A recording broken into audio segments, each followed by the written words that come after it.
बढ़े आगे। चारों ये याद रखनी है, लिख भी देता हूं, कहीं भूल जाओ, लिख लेना कॉपी पे।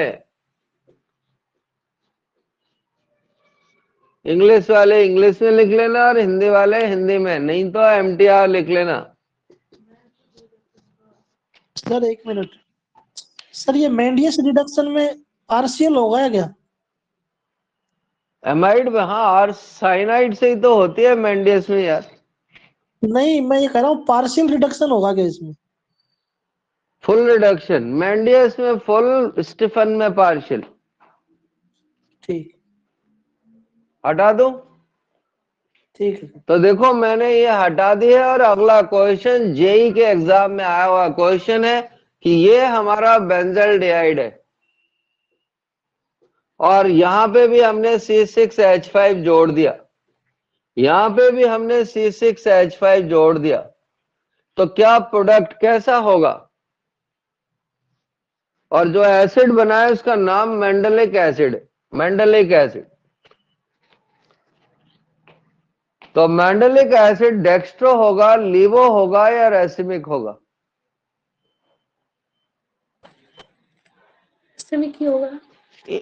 इस रिएक्शन का सीक्वेंस ही रेसिमिक बना था, और नहीं तो हमने देख लिया अल्फा हाइड्रोक्सी एसिड है तो वही बनेगा। क्लियर है कहानी?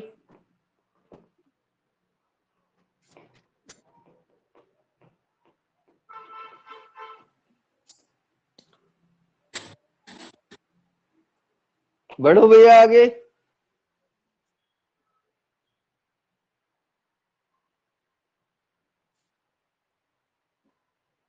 बढ़ो। जी सर। अगली रिएक्शन को समझने के लिए हम सोडियम बाई सल्फाइड के साथ में रिएक्शन कराने वाले। सोडियम बाई सल्फाइड में एल्डिहाइड और कीटोन सॉल्युबल हो जाते हैं। पहली बात, एल्डिहाइड और कीटोन क्या हो जाते हैं? घुल जाते हैं।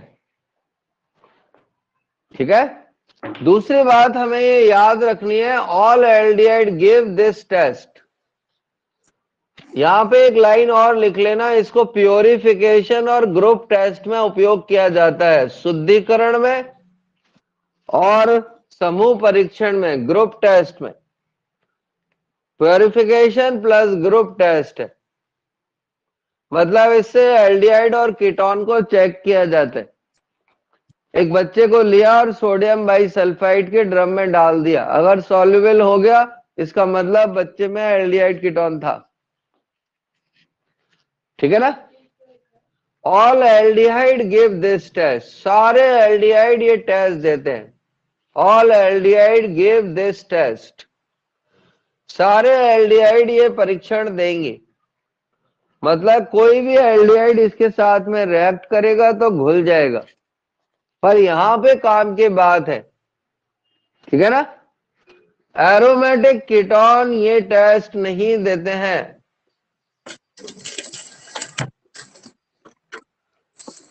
एरोमेटिक कीटोन ये टेस्ट नहीं देते हैं, या जिस भी कीटोन में बेंजीन रिंग दिख जाए तो मना कर देना, नहीं दूंगा। एरोमेटिक कीटोन ये टेस्ट नहीं देते हैं। क्लियर? और उसमें इसका नाम ये याद रख लो तो बहुत ही बढ़िया,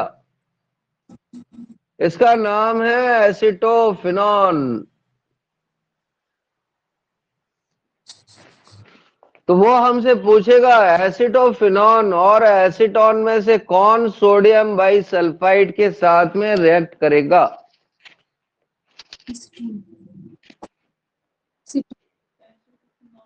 तो एसिटोफिनॉन नहीं करेगा, क्योंकि एसिटोफिनॉन एरोमेटिक कीटोन है। अब ये बात क्या है, बच्चों को याद नहीं होती और वहां देखते हैं बैठ के, तो कोई ऐसे थोड़ी दिखता है कि वो एसिटोफिनॉन पेपर में निकल के आ जाएगा अंदर से और कहेगा नहीं मैं रिएक्ट नहीं करता।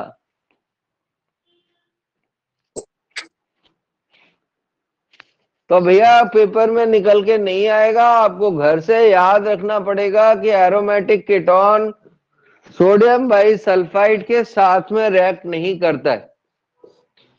बाकी देख लो, वो आपसे रिएक्शन कभी नहीं करवाएगा, फिर भी आत्मा की शांति के लिए मैं आपको करा देता हूं।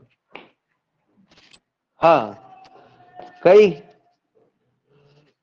कई कई बार क्या होता है, आत्मा की शांति भी बहुत जरूरी होती है। तो देखना ध्यान से, जब हम इसकी रिएक्शन करते हैं तो इसकी रिएक्शन ये हो जाती है।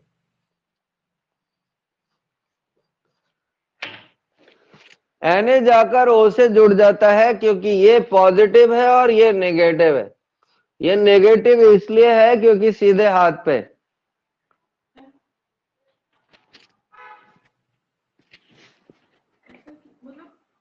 हमने एक रूल सिखाया था आपको कि राइट हैंड पे क्या, तो अब अगर आपको ये नहीं आता तो आप डूबने की पहली सीढ़ी पर आ गए हैं। अब ध्यान से देखना, यहां पर ना रीअरेंजमेंट हो जाता है। रीअरेंजमेंट में ये हाइड्रोजन उधर ट्रांसफर हो जाता है और Na इधर ट्रांसफर हो जाता है। ऑर्गेनिक का रूल है नंबर 1 कि जो ज्यादा स्टेबल होता है वही बनता है। तो इन दोनों में से कौन ज्यादा स्टेबल होगा? कॉमन नॉर्मली वही होगा, नहीं तो बनाते ही क्यों? नॉर्मली वही स्टेबल होगा, पर क्यों होगा वो भी देख लो। यहां पर ऑक्सीजन पर नेगेटिव चार्ज है और यहां पर जो नेगेटिव चार्ज है ना, वो SO3 पर है। तो देखो SO3 में क्या दिख रही है एक्स्ट्रा, तुमको क्या हो जाएगी? SO3 में रेजोनेंस हो रही है। जो नेगेटिव चार्ज है वो SO3 पर डिलोकलाइज करेगा, इसलिए उसकी स्टेबिलिटी को एनहांस कर देगा। पर ये सिर्फ ज्ञान बढ़ाओ प्रोग्राम में ही अच्छा लगता है। आजकल पेपर ऐसे आते नहीं है। पहले क्या 100 80 क्वेश्चन आते थे ऑर्गेनिक के, तो फिर ऐसे उल्टे सीधे क्वेश्चन पूछे जाएंगे। अगर क्वेश्चन की क्वांटिटी कम हो जाएगी तो अच्छे क्वेश्चन आएंगे। अब ध्यान से देखना, जब हमने इसमें HCl डाला और NaOH डाला तो ये वापस से वही कंपाउंड बन जाएगा जिससे रिएक्शन करी थी। तो NaOH और HCl से हाइड्रोलिसिस कराने पर हमको पुराना कंपाउंड वापस मिल जाता है। इसलिए हम इस रिएक्शन का यूज प्योरिफिकेशन में करते हैं। इस रिएक्शन का यूज प्योरिफिकेशन में किया जाता है। कैसे किया जाता है देख लो। हमारे पास एक एल्डिहाइड है और एक कोई हाइड्रोकार्बन है, दोनों मिल गए आपस में। अब हम चाहते हैं कि हम उसको अलग कर सकें, तो हमने क्या किया, दोनों को सोडियम बाइकार्बोनेट में डाल दिया। तो कौन सॉल्युबल हो गया? एल्डिहाइड और कीटोन उसमें सॉल्युबल हो गया। और हाइड्रोकार्बन नहीं हुआ तो हाइड्रोकार्बन बॉटम में बैठ जाएगा, प्रेसिपिटेट बना लेगा। फिल्टर करेंगे तो वो हट गया और ये पानी में आ गया। उस पानी में थोड़ा सा HCl या NaOH मिलाएंगे तो वापस से वो कंपाउंड रिकवर हो जाएगा।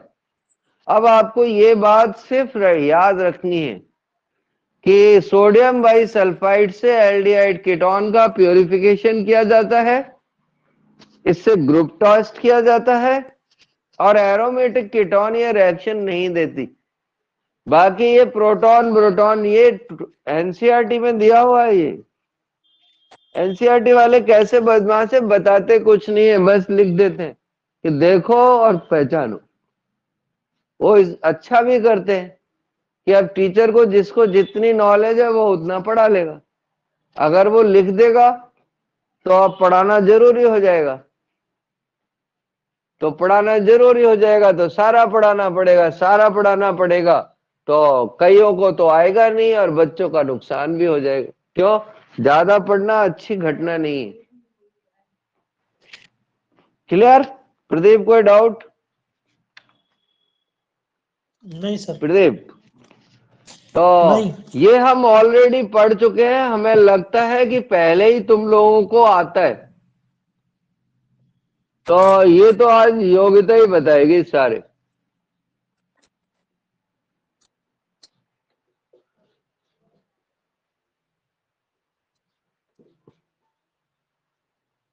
बता दे योग्यता, पहले वाले में क्या प्रोडक्ट बनेगा, दूसरे में क्या बनेगा, और तीसरे में क्या बनेगा, और चौथे में क्या बनेगा?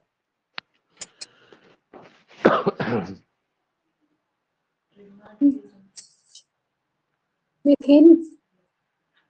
है मीथेन बनेगी। पक्के बात हर्षित? पहले वाले में इथेनॉल बनेगा। प्रदीप? नहीं प्रदीप, हमने आपको एक कहानी लिखवाई थी और सुनाई भी थी कि गिग्नार्ड रीजेंट की रिएक्शन जब CO2 से कराते हैं तो एसिड बनता है, जब फॉर्मल्डिहाइड से कराते हैं तो प्राइमरी अल्कोहल बनता है, बाकी सारे एल्डिहाइड के साथ में सेकेंडरी अल्कोहल बनता है, और कीटोन के साथ में टर्सरी अल्कोहल बनता है। क्योंकि अर्जुन ने एक सही बताया है, तो अब इसकी जिम्मेदारी बनती है कि इससे एक और पूछना चाहिए।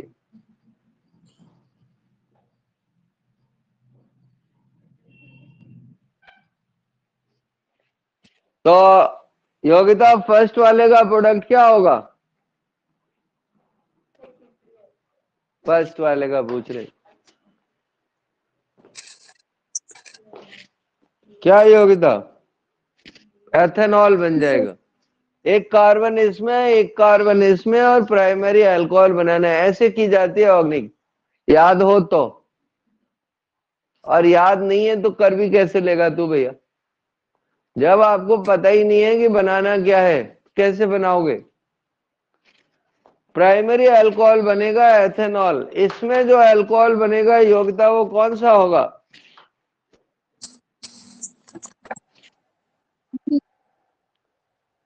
इससे बनेगा 2 डिग्री अल्कोहल। और इससे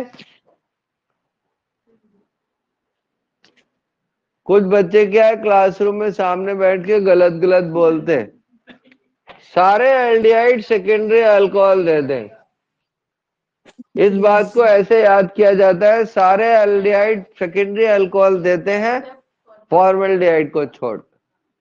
सारे कीटोन टर्सरी अल्कोहल देते हैं। जो साइनाइड है, हर्षित बता तो सही जरा, साइनाइड से क्या बनेगा? पहले कीटोन, फिर हाइड्रोलिसिस, टर्शियरी। पहले कीटोन बनेगा और फिर से अगर रिएक्ट करा दे तो ऐसे ही इसमें भी होगा। सिर्फ इतना याद करने भर से प्रोडक्ट बन जाते हैं कॉम्पिटिटिव के, पर बच्चे याद नहीं करते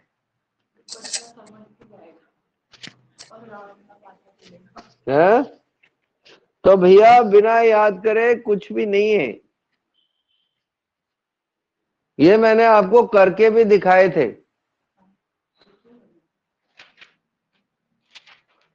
तो ऑर्गेनिक हार्ड नहीं है, ऑर्गेनिक कंफ्यूजिंग ज्यादा है। जरा सी देर में कहानी बदल जाती है। योगिता क्यों डूबी? योगिता ने इसे एक्टिव हाइड्रोजन बना लिया, जी सर। और योगिता एक्टिव हाइड्रोजन में कूद गई। एक्टिव हाइड्रोजन तभी होती है जब फॉन से जुड़ी हो या ट्रिपल बॉन्डेड कार्बन से जुड़ी हुई हो।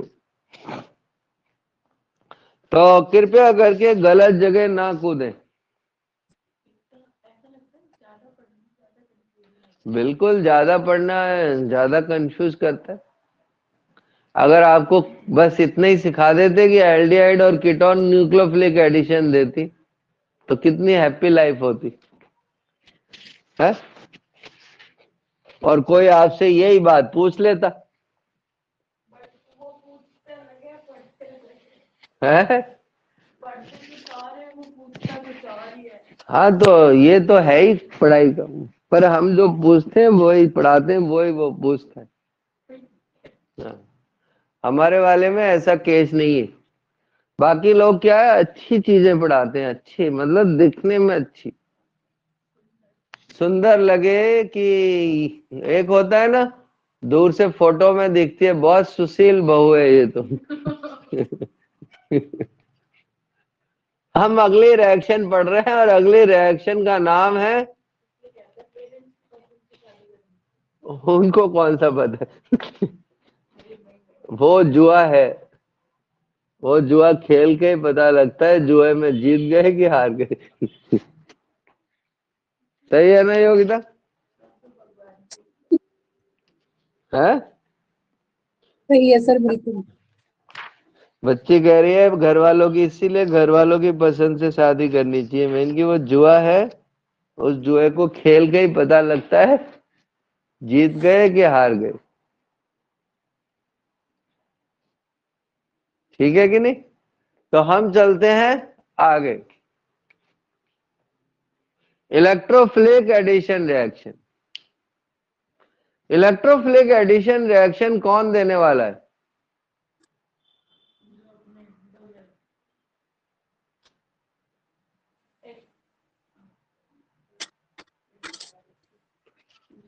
प्रदीप। Alkene alkyne. एल्कीन और एल्काइंस देती हैं।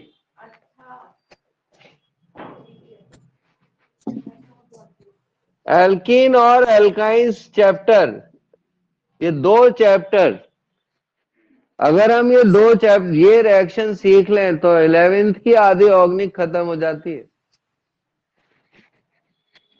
अरे इतना ही सीख लें कि ये एडिशन देते हैं तो ही खत्म हो जाती है, ये तो बहुत बड़ी बात है इलेक्ट्रोफिलिक। तो एल्कीन और एल्काइंस की रिएक्शन होती है इलेक्ट्रोफिलिक एडिशन रिएक्शन। दूसरी बात, डोनर क्या करेगा? डोनर क्या करेगा?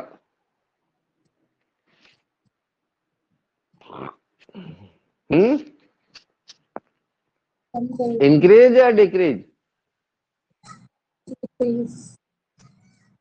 इंक्रीज करता है। डोनर इलेक्ट्रोफिलिक एडिशन को बढ़ाएगा और एक्सेप्टर क्या करेगा?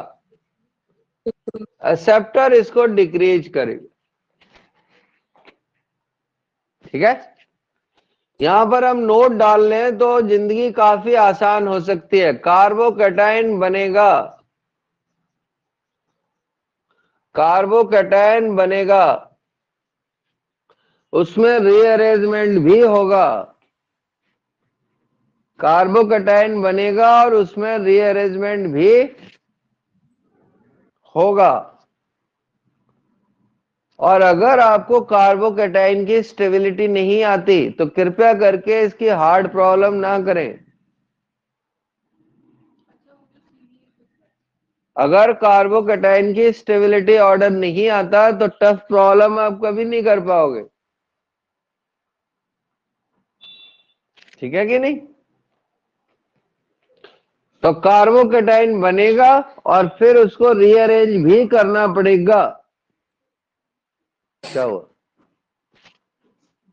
ठीक है ना?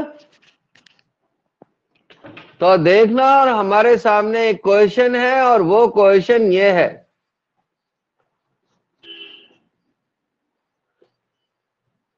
ये हमारी एक एल्कीन है और ये हमारी दूसरी एल्कीन है,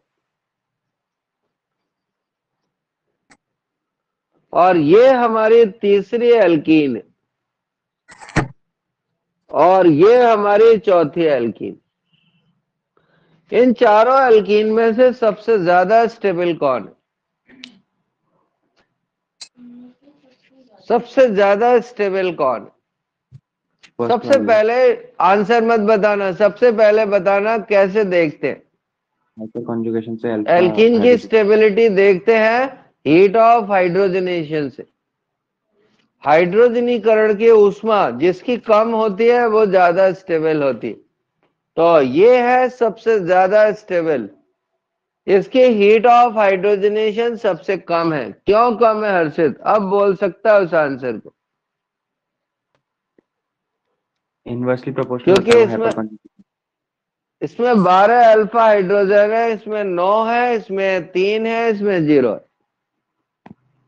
तो पहले तो आप स्टेबिलिटी का ऑर्डर लिख लो, 1 2 3 4। तो स्टेबिलिटी का ऑर्डर है 1 greater than 2, 2 greater than 3, 3 greater than 4। Okay. अब क्वेश्चन ये है कि कौन इलेक्ट्रोफिलिक एडिशन पहले देगा।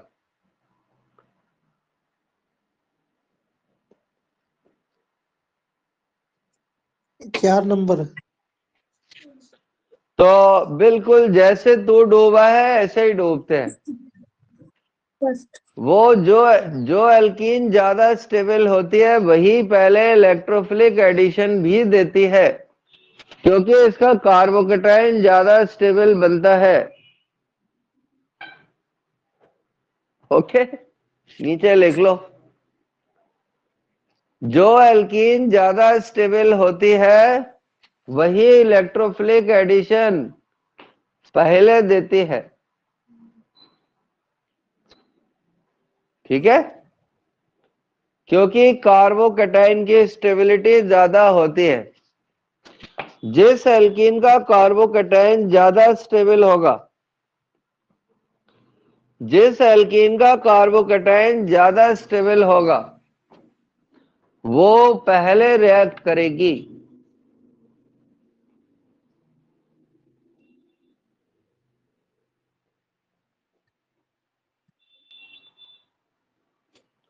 अब इलेक्ट्रोफिलिक एडिशन को समझने के लिए, इलेक्ट्रोफिलिक एडिशन को समझने के लिए हम मार्कोनिकॉफ का रूल पढ़ते हैं। मार्कोनिकॉफ का रूल पढ़ते हैं। तो भैया नोट कर लो मार्कोनिकॉफ का रूल। मार्कोनिकॉफ का रूल क्या कहता है कि जब अनसिमेट्रिकल एल्कीन, बोले, जब अनसिमेट्रिकल एल्कीन रिएक्ट करती है तो नेगेटिव और हैलोजन उस कार्बन से जुड़ता है जिसके पास हाइड्रोजन कम होते हैं। फिर से बोले, जब अनसिमेट्रिकल एल्कीन्स और एल्काइंस रिएक्ट इलेक्ट्रोफिलिक एडिशन देगी तो नेगेटिव उस कार्बन से जुड़ेगा, नेगेटिव उस कार्बन से जुड़ेगा जिसके पास हाइड्रोजन कम है।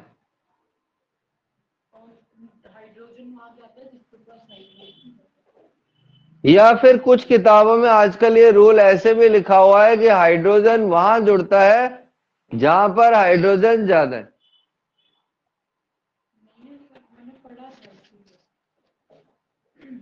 तो अब ध्यान से देखना और समझना, ये हमारी प्रोपीन है। तो सबसे पहले हमको पता लगा ये एडिशन देगा। कौन सा एडिशन? Electrophilic addition reaction. पहले पॉजिटिव अटैक करेगा कि नेगेटिव? तो एक बच्ची कहती है कि पहले नेगेटिव अटैक करेगा। सही कह रही है या थप्पड़ लगा दें? है? गलत है। बच्चे कह रहे हैं थप्पड़ लगा दो। इलेक्ट्रोफिलिक का मतलब ही पॉजिटिव होता है। तो देखना है, पहले तो मार्कोनिकॉफ समझा दे फिर मैकेनिज्म पे जाएंगे। तो ध्यान से देखना, ये पॉजिटिव है और ये नेगेटिव है। हमने एक देसी रूल लिखाया था, राइट हैंड पे क्या? नेगेटिव। तो अब ये तो प्लस है और ये माइनस है, तो देखकर बताओ Br कहां जाएगा? Br जाएगा प्लस पे। मार्कोनिकॉफ ने इसी रूल को देख लिया और अपना रूल बना दिया। तुम भी बना सकते हो अपना रूल कि राइट हैंड पे क्या? नेगेटिव। राइट हैंड पे क्या? नेगेटिव।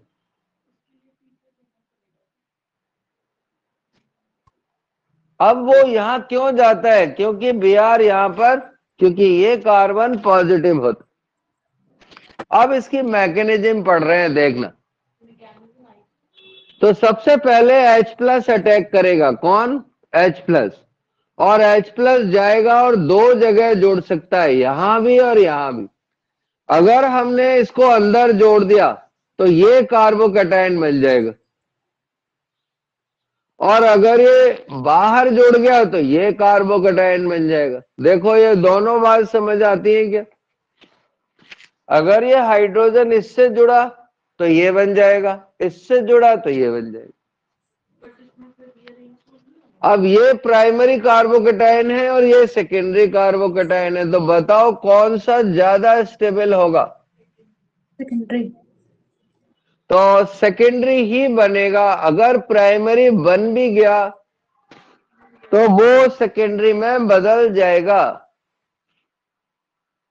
तो इस रिएक्शन में कौन सा इंटरमीडिएट बना है? सेकेंडरी कार्बोकैटायन या कार्बोकैटायन। तो अब हम यह रुककर देखेंगे कि क्या ये बदल रहा है किसी और में। अगर बदल रहा है तो बदलेंगे, और नहीं तो अगले स्टेप में न्यूक्लियोफाइल को ऐड कर देंगे। अब इन दोनों में से धीमा स्टेप कौन सा है, ये या ये? प्लस वाला। प्रदीप, जी सर, पहले वाला। कौन? कैसे पता लगा पहले वाला स्टेप धीमा है? ये इलेक्ट्रोफिलिक है तो इलेक्ट्रोफिलिक ही धीमा होगा। जिस नाम से रिएक्शन पढ़े उसकी रिएक्शन स्लो होती है, तो ये पद धीमा हो जाएगा और ये वाला पद, ये वाला स्टेप फास्ट हो जाएगा। क्लियर? तो वो पहला क्वेश्चन तो पूछ लेगा, इसका इंटरमीडिएट क्या बनता है? कार्बिन। तो सॉरी, गलत, कार्बोकैटायन। इसका इंटरमीडिएट क्या बनेगा? कार्बोकैटायन। तो एल्कीन की सारी रिएक्शनों का इंटरमीडिएट कार्बोकैटायन होता है, सिर्फ दो को छोड़कर। कोई बता सकता है वो दो रिएक्शन कौन कौन सी? जनरली दो तो नहीं, दो तीन है। वो रिएक्शन है हैलोजन के साथ रिएक्शन। हैलोजन के साथ रिएक्शन में कार्बोकैटायन नहीं बनेगा, ये वाला। जब हम इसकी रिएक्शन Br2 से करेंगे तो ये बन जाता है। कहीं पे नोट डाल सकते हो आप।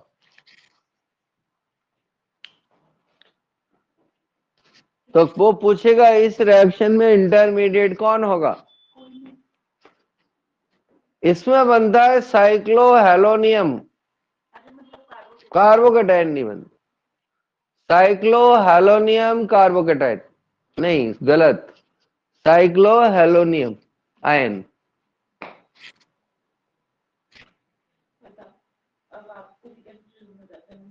तो बच्चे बेचारे क्या करेंगे? तो हम तो बच्चों की मानकर कम पढ़ाते हैं, पर बच्चे कहते हैं सर कम पढ़ाते।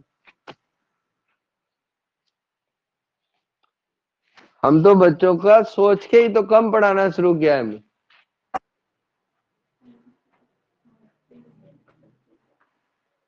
ठीक है भैया?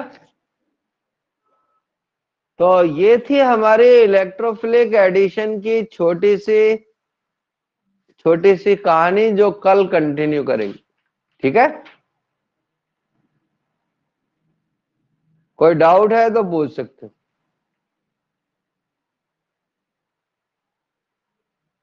कोई डाउट नहीं?